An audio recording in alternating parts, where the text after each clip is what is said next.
Now, Nicaragua is my last molasses-based rum producing country or island before we go into off on a tangent and deep dive into sugar cane juice rums. Now, don't panic. There are plenty of other molasses-based rum countries around the world. We've even got some in the Caribbean to focus on Antigua. We haven't looked at Antigua, and then we've got Australia and Fiji and South Africa and all those other places.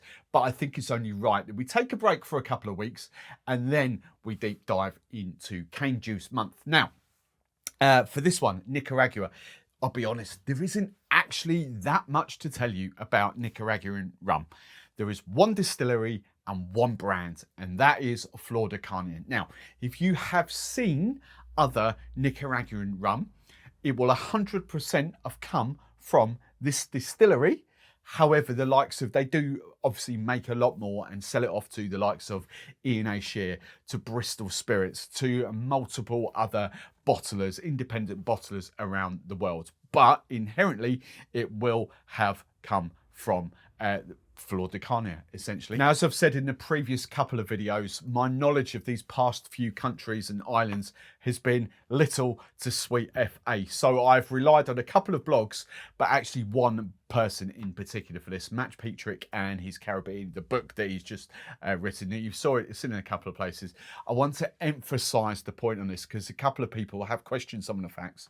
The book, as we are reliably informed, was 100% fact checked with each distillery before it went into print. So you can pretty much safely assume that every piece of knowledge that I've given you in the last couple of weeks has been 100% bang on the money. If not, don't blame me. I've just come from a book that has been 100% fact check. Okay, so that's where my knowledge, we're talking Venezuela, we're talking, you know, even to a certain extent Dominican Republic and that, but definitely when it comes to Nicaraguan. Now, before I go any further, it's worth pointing out, because this will become apparent through what I'm about to tell you, but there is no GI, no geographical indicator in Nicaragua. So essentially, as long as they conform to the worldwide definition of rum, which is a byproduct, which is, you know, has to come from sugar cane or a byproduct of, like molasses, they can pretty much do what they want with it. And we'll get onto that with the aging in a second.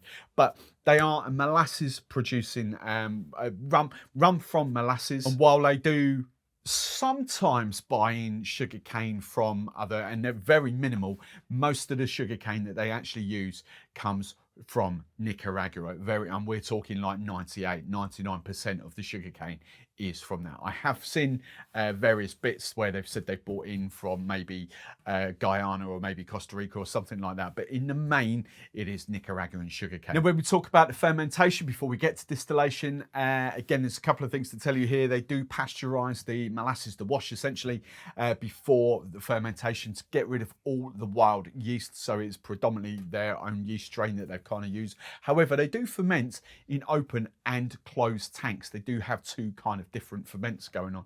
And the fun fact I like here is that and this is pretty much the same as DDL do, to be fair, with Pepsi, but any CO2 that they collect from the closed fermentation tank, they then sell off to soft drink producers. As I say, DDL very much do that with Pepsi. The CO2 that comes out of DDL, Guyana rums, goes into making Pepsi. But fermentation is quite short, not as short as some of the previous countries we've looked at over the couple of weeks, you know, but we are talking 28 to roughly 35 hours, so over a day, but under 2 days. However, the kind of the wash that they produce, you know, that sort of base that they produce before it goes into distillation is actually quite a high ABV in the grand scheme of things. We're talking roughly about 9% ABV. Now, I've spoken to quite a few distillers. We've done obviously a few different country deep dives, and then in the main we're talking 5 to 7% ABV for the wash. Yes, there will be some higher washes around the country, around the world, but 9% is actually quite a lot higher than the average. But then when we come to distillation, distillation is done on a 5-column still. It's distilled to a very high ABV, 96% ABV. When that comes off the still, when it goes off to being aged, actually their aging plant, their aging facility is about 5 kilometers away. So it all gets sort of tanked off to the barreling and the bottling and the aging plant to be aged. But before it goes into casks, it is brought down from 96% ABV down to 77% ABV. And when it does get aged, it all goes into ex-bourbon casks. But there's a point here I want to emphasize. If you have seen Nicaraguan rum from another cask, that will predominantly come from your likes of Ian Share from Bristol and all that do play about, then they will buy rum off Flor De Cana essentially and then age it in different barrels. So if you do see a sherry aged rum, it's entirely possible, you know, that can be done. It just won't be Flor De Cana. Flor De Cana do, unless they ever get into the realms of like special releases, Flor De Cana are ex-bourbon barrels. Now, touching on that GI thing I mentioned a bit earlier, you know, for my 2 cents worth, kind of Flor De Cana do shoot themselves a little bit in the foot here with this. But there's a whole kind of, you know, conversations going on about age statements, because the reason why I say they shoot themselves in the foot, let's just do those three so you can see, they do not actually say years old on the bottles. Now, there are, and especially during sort of COVID in the last few years, I have seen plenty of different labels from all around the world. But if you notice, if you see them on a close-up, the 4 and the 7 don't even say years or años in like in Spanish or anything like that. They pay absolutely no homage to how old that is. On the 12, it just says 12 aged naturally. And on the 18, I haven't even got the English version, even though it's got the UK duty stamp in there. Haven't even got an English label on there. You know, it's very much sort of written in Spanish on there. And again, that just means translated to aged naturally. So there are certain camps that believe this isn't a 4-year-old rum or that isn't a 12-year-old rum. I'm not going to comment one way or the other. You know, there's no proof to say that it isn't. There's no proof to say that it is, other than Flor De Cana's word for it. What I will say is, though, do you know what? For the price of that, even if it's not 12 years old, it's a really fantastic price for a fantastic tasting rum. And I'll be fair, I even like the 18 as well. My only slight hunch is that because my inherent sort of love for lighter, younger rums, I actually quite like that. So is that 18 years old in a barrel?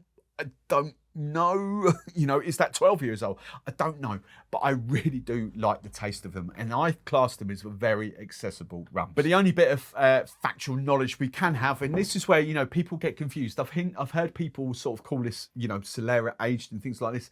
It is not Solera aged, okay?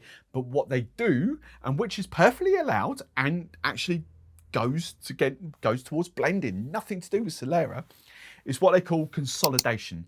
So the best way I can describe it, if they've got 5 barrels of rum distilled in January 2020, for instance, okay? So let's go 5 barrels of that, the same batch of rum that's come out of that. What they do to minimize the angel share and evaporation, they consolidate. So they will take rum from that 5th barrel, say, and top up the other 4 barrels. So it's exactly the same rum, come off the stills at exactly the same time. They just firmly believe by keeping the barrels topped up, actually they get less evaporation when it comes to the age that they're looking for. So that's just their thing. So it's not Solera, it's just consolidation. Even if it was Solera, there's nothing wrong with that, but it's not Solera. So as I say, that's it. If you're watching these videos, at the time they come out, that's it for a couple of weeks. We're going to do this, another mini series coming, but then we will be deep diving into cane juice, and we're talking agricole and Madeiras and all that sort of stuff coming from there. Martinique, Mauritius, Madeira, you know, all these other places. We're going to be deep diving in that before we then go back into molasses in probably 6 to 8 weeks time from there.